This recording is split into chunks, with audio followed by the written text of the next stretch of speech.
ठुकरा के मेरा प्यार मेरा इंतकाम देखेगी। मतलब वोट है तो नोट है और वोट नहीं तो नोट नहीं। मोदी जी कहते हैं कि वो सबके साथ है, मगर ये आंकड़े बोलते हैं जो सबका होता है वो किसी का नहीं होता। प्रधानमंत्री जी बोलते हैं सबका साथ, सबका विकास, सबका विश्वास। अगर ऐसा ही है तो भारत के लोग आज देश छोड़ के क्यों जा रहे हैं? 2018 से लेके 2023 के बीच 6,70,000 भारतीय ने अपनी नागरिकता त्याग दी।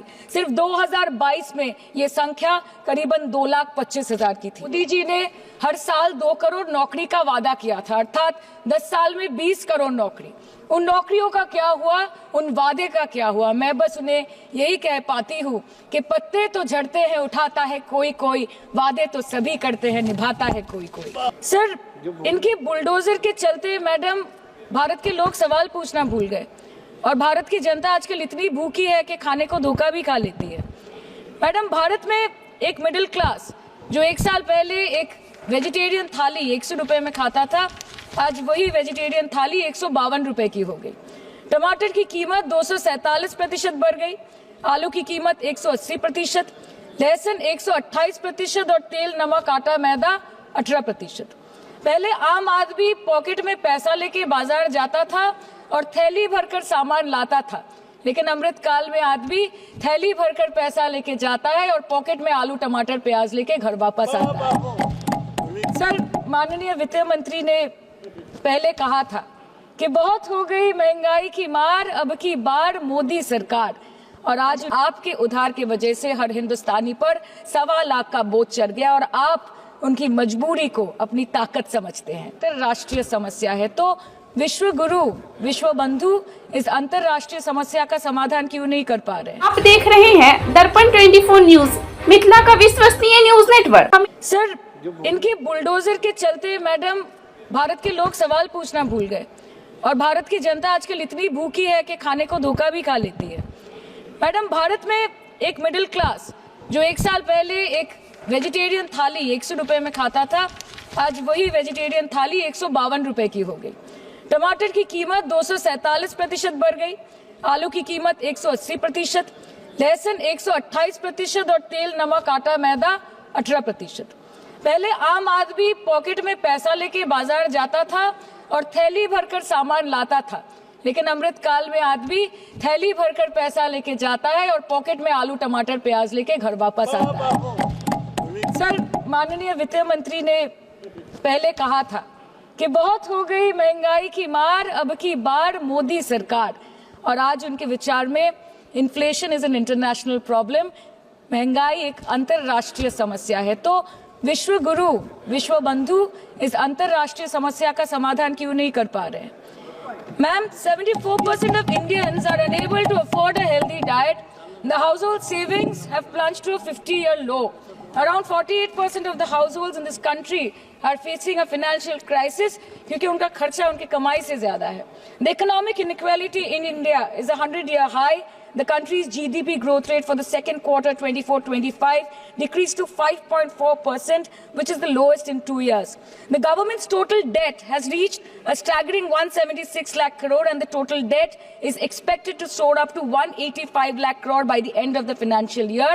आज आपके उधार की वजह से हर हिंदुस्तानी पर 1.25 लाख का बोझ चढ़ गया और आप उनकी मजबूरी को अपनी ताकत समझते हैं। बंगाल में ऑल इंडिया तृणमूल कांग्रेस की प्रदेश युवा अध्यक्ष होने के नाते मुझे हर दिन कई नौजवानों से बात करनी पड़ती है। वो मुझे ये पूछते हैं कि मोदी जी ने हर साल 2 करोड़ नौकरी का वादा किया था, अर्थात 10 साल में 20 करोड़ नौकरी। उन नौकरियों का क्या हुआ, उन वादे का क्या हुआ? मैं बस उन्हें यही कह पाती हूँ कि पत्ते तो झड़ते हैं, उठाता है कोई कोई, वादे तो सभी करते हैं, निभाता है कोई कोई। Ma'am, as per the latest report by CMIE, the unemployment rate has risen to 9.2% in June 2024 as compared to 4.9% in 2013-2014.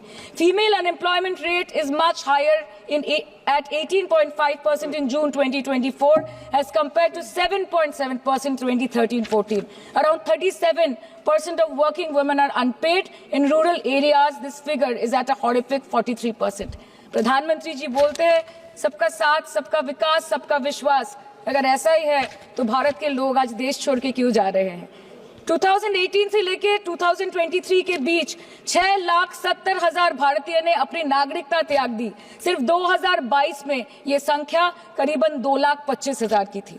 In 2022 alone, 7,500 high net worth individuals with a net worth of more than 8.3 crore or more left India. नवंबर 2022 से सितंबर 2023 सिर्फ 10 महीने में 96,917 Indians were arrested attempting to cross the United States illegally. Modi ji कहते हैं कि वो सबके साथ है, मगर ये आंकड़े बोलते हैं जो सबका होता है वो किसी का नहीं होता। और बंगाल के साथ तो कुछ अलग ही रिश्ता है इनका। The relationship is that of quid pro को, ठुकरा के मेरा प्यार मेरा इंतकाम देखेगी। मतलब वोट है तो नोट है और वोट नहीं तो नोट नहीं। As per the available reports, as on 19 July, rupees 1.23 lakh crore is already due from the government of West Bengal against flagship programs like Manrega, PM Awas Yojana, Gram Sadak Yojana, National Health Mission, Central Food Subsidy. Further, 40,806 crore is projected dues against these schemes, bringing the total amount to a staggering 1.71 lakh crore. Madam, health care की schemes में सिर्फ fund हमको दिया नहीं जाता क्योंकि colour coding match नहीं करता है। सो आप सबका साथ सबका विकास जो बोलते हैं, is it hinging on colour coding? आपको रंग पसंद नहीं तो आप बंगाल के लोगों को पैसा नहीं दोगे और फिर आप आके बोलते हो कि हम बंगाल में जीत क्यों नहीं पाते। Ma'am, this is the reason, this step motherly attitude, जिसके लिए बंगाल के लोग हर बार इनको बड़े बड़े रसगुल्ला खिलाकर वापस दिल्ली भेज देते हैं। Even after making several attempts to crush our aspirations and our economy, Bengal government stands tall and true towards the commitment towards its people. Bengal में सिर्फ दीदी है तो मुमकिन है। The West Bengal government started transferring money to the bank accounts of 21 lakh people who worked for 100-day scheme without receiving any payments from the central government for Manrega. Even before Ayushman Bharat, in Bengal, Shastra Shati, a cashless scheme was launched, providing treatment cost up to 5 lakh for per person belonging to any strata of the society. आज कलकत्ता के किसी आलिशान private hospital में जहां पे एक अमीर आदमी की चिकित्सा होती है, वही बगल वाले बेड में एक गरीब मजदूर, एक गरीब किसान की भी ट्रीटमेंट होती है। यही है ममता बनर्जी का विकास। और आपके अमृत काल में the cost of medical treatment has been doubled in the last 5 years। आप फार्मास्यूटिकल्स की, सर आरजीकर पे बात ना बोले, आपकी सीबीआई पे अभी तक कुछ बोल नहीं पाए। हम लोगों ने जो, हमारी पुलिस ने जो बोला था, they are still sticking to that. So उसके बारे में मत बात करें, ठीक है? आप उत्तर प्रदेश के बारे में बात करें ना sir. Sir, medical inflation is at 14%। Regularly लिए जाने वाले दवाइयों की कीमत 50% बढ़ गई। आप सिविल एविएशन के लिए ग्रांट्स मांग रहे हैं। एक डोमेस्टिक फ्लाइट, उसकी राउंड ट्रिप की टिकट 20 से 30 हजार में बिक रही है। आम आदमी आज हवाई चप्पल पहन के हवाई जहाज नहीं चल रहा, आम आदमी हवाई चप्पल बेच के हवाई जहाज चल रहा है। You are demanding funds for education but conveniently ignoring the fact that 11 lakh children have dropped out of school according to your own data.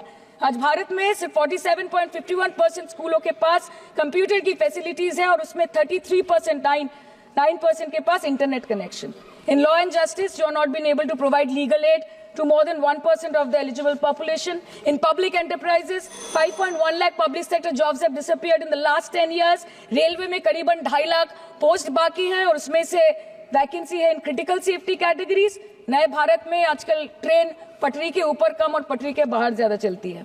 मुझे दुख लगता है इस सदन में ये कहते हुए मैडम कि मैंने अपने लोकसभा क्षेत्र जादवपुर लोकसभा क्षेत्र के लिए एक बारुईपुर कोबी सुभाष मेट्रो एक्सटेंशन की मांग की थी। मुझे डिपार्टमेंट से ये चिट्ठी मिली जिसमें उन्होंने लिखा है that this project is not economically viable and this project is unremunerative. तो आपको अगर सब जगह से पैसा चाहिए तो मुझे ये बात समझ में नहीं आती कि लोग खुद के लिए आपको वोट देते हैं कि आपके फायदे के लिए वोट देते हैं। मैं आपको इतना ही बोलना चाहती हूँ, दिस वाज द रीजन, अपने प्रॉफिट के लिए आज इन्होंने सीनियर सिटीजन का कंसेशन भी बंद कर दिया और सीना ठोक के ये बोलते हैं कि 2022-23 अर्थ वर्ष में हमने 15 करोड़ वरिष्ठ नागरिक से 2,242 करोड़ कमाए। धन्यवाद माननीय सदस्य। मैं 2 बात और बोल के खत्म कर दूंगी कि लोकसभा पे खर्च करके क्या फायदा मैडम, जब यहाँ पे विपक्ष को बोलने का अधिकार ही ना हो। लोकसभा के लिए भी तो ग्रांट मांगा है ना मैम। और अभी सर बोल रहे थे कि बेटी बचाओ बेटी पढ़ाओ, तो 10 साल पहले मोदी जी ने लॉन्च किया था, लेकिन उसके 80% पैसे सिर्फ पब्लिसिटी और मार्केटिंग और एडवर्टाइजमेंट में खर्च कर दिए। आपके उत्तर प्रदेश, मध्य प्रदेश, राजस्थान में ना आप बेटी को पढ़ा पा रहे और ना आप बेटी को बचा पा रहे। बंगाल आए और देखिए कि ममता बनर्जी ने विधानसभा में अपराजिता एक्ट में बिल पास किया है, कन्याश्री किया है।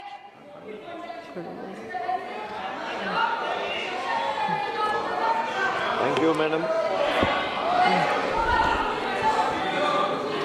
Thank you madam. Thank you for watching दर्पण 24 न्यूज। खबर को सबसे पहले पाने के लिए YouTube पर देख रहे हैं तो सब्सक्राइब करें, Facebook पर देख रहे हैं तो फॉलो करें। कमेंट्स में अपनी राय या अपने आस पड़ोस में समस्या हमें बताएं। हमें सपोर्ट करने के लिए लाइक और शेयर अवश्य करें। धन्यवाद। थैंक यू फॉर वॉचिंग दर्पण 24 न्यूज। खबर को सबसे पहले पाने के लिए YouTube पर देख रहे हैं तो सब्सक्राइब करें, Facebook पर देख रहे हैं तो फॉलो करें। कमेंट्स में अपनी राय या अपने आस पड़ोस में समस्या हमें बताएं। हमें सपोर्ट करने के लिए लाइक और शेयर अवश्य करें। धन्यवाद।